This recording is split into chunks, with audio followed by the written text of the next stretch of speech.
What's going on, y'all? Welcome to a new video. Today I'm gonna be going over the painting process of one of my newest cars, Tyvar, the Bellicose.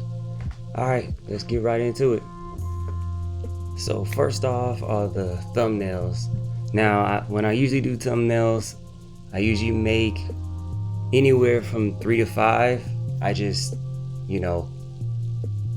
mix and match and erase and redo them until I find a composition that I like, and then from those I'll take it into Photoshop and refine them even further. These are the ones that you see here. These are the ones that I sent off to Magic.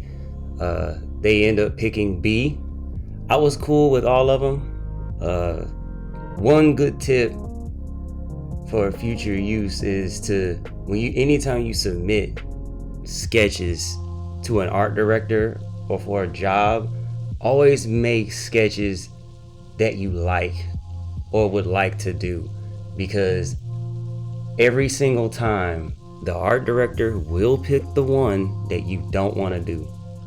All right, after that I went and did a preliminary drawing.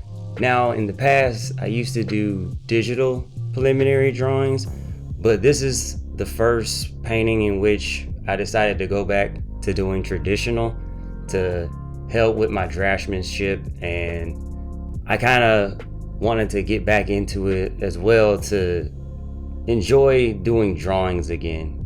Doing it in Photoshop for me sometimes feels a little laborious and not as freeform as I would like it to be, so decided to go back to doing pencil and chalk.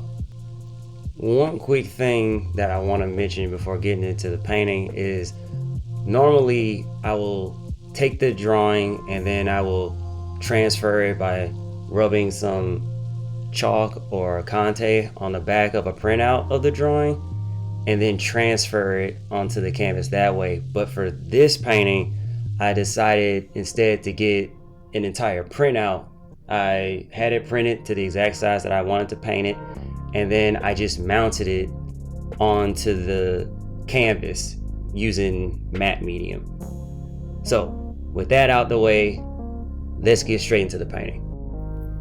Now with the drawing down, I start with the background. Normally what I do is go from background to foreground and res everything up to a semi-finished state and then come back and touch it up. But because of the amount of figures and the amount of time that I had to work on the painting, I kind of had to do this particular one all at once.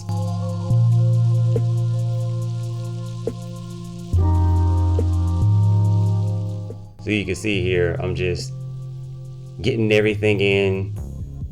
I'm trying to avoid a lot of detail in the background because I don't want it to distract from the main part of the composition, which is going to be the figures overall, but specifically Tyvar.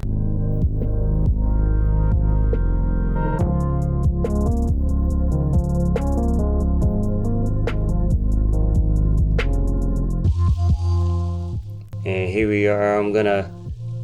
For this portion, I'm going to go straight into the main figure because I wanted to have a set point to gauge the rest of the figures around, and there's be no better place to do that than with the main character, because this figure is going to have the most amount of detail, the most amount of refinement, and every other figure is then going to come down in detail and sharpness to make sure that Tyvar stands out the most.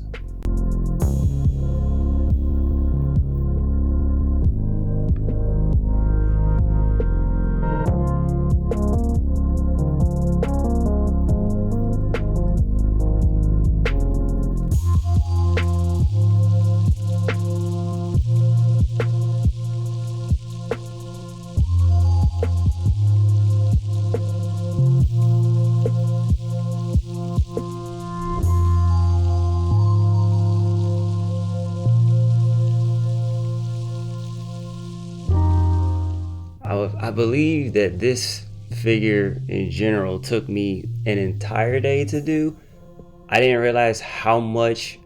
Well, when I was looking at the reference that MtG provided me for the character, I mean, it looked like it was fairly complex, but it didn't look like it was overwhelming. Especially with the belt itself, it was ridiculous how long it took me to actually paint all of that. I think the vast majority of my painting time for the figure was his belt. It's very intricate, a lot of details, and when you're given a pre-existing character in Magic, you have to match everything. You know, most of the time it has to be exactly what it is that they send you that you have to replicate. And so everything in there is pretty much exactly how they sent it. So it took me an extremely long time to do this. Painting the skin actually, I think, only took me maybe an hour or so, but all the doohickeys in his outfit, that took me about 5 or 6 hours.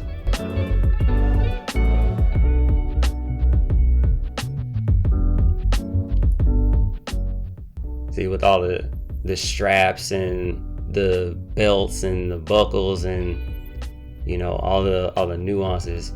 And then right here, I think I started doing his arm, but I didn't realize that the camera wasn't pointing up that high.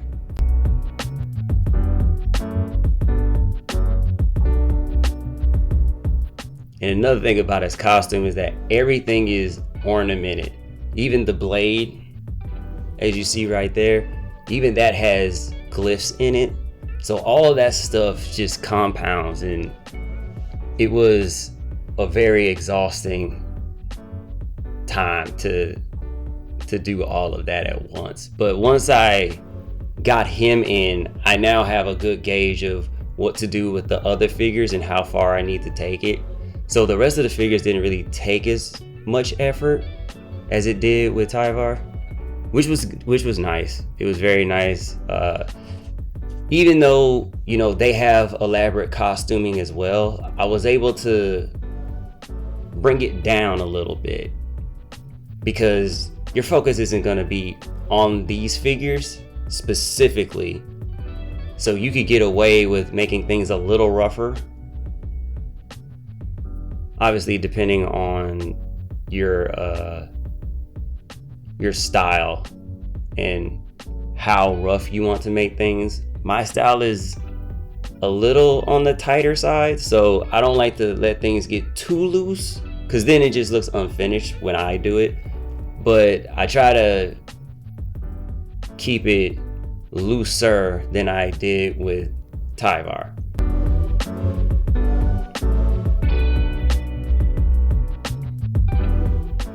And doing the elves, they were a lot of fun to do, especially when I was making the drawing for it, because that's when I have a chance to really figure out the different costuming. Because even though they give you the costumes that the dark elves and the different kind of elves have, they don't particularly, you don't have to make them very specific. So it's not like Tyvar. Tyvar has a very specific look that you have to match. But for the other figures, you don't have to match it point for point. You can mix and match different parts and different costuming together, which gives you a little bit of artistic freedom. So these are more of my own, mixing my own aesthetic with the concepts that I was provided.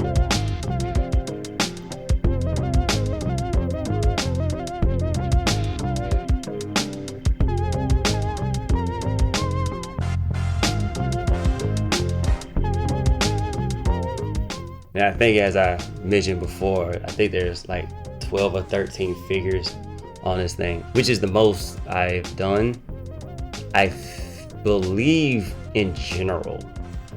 I've done paintings with a lot of hands in them, but I don't think I've ever done a multi-figure like this before.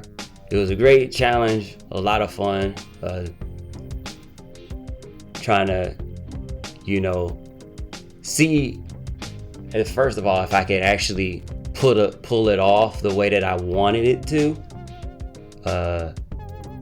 And I'm actually quite pleased with how it ended up turning out. So it's a big accomplishment for me, and I'm hoping to do more of them in the future.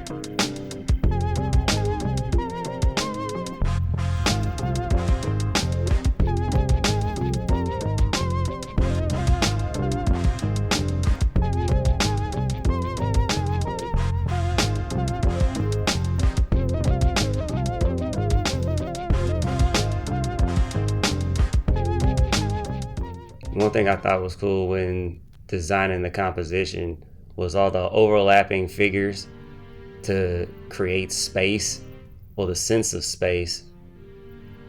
How it compositionally, how they come down at an angle and how they overlap each other to show how far back it actually goes, and then to give the illusion of an army.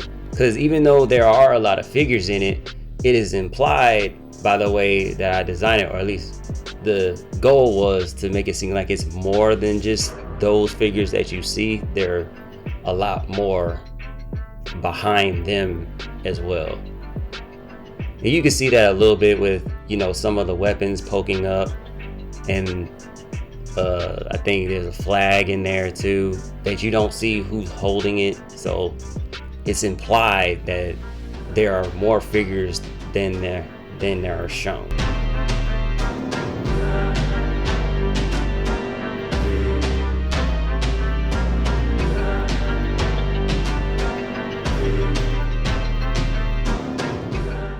And we're coming to the end. So thank you everybody for tuning in, seeing the making of Tyvar the Bellicose. Be sure to like, comment, and subscribe. And I'll see y'all later. Peace.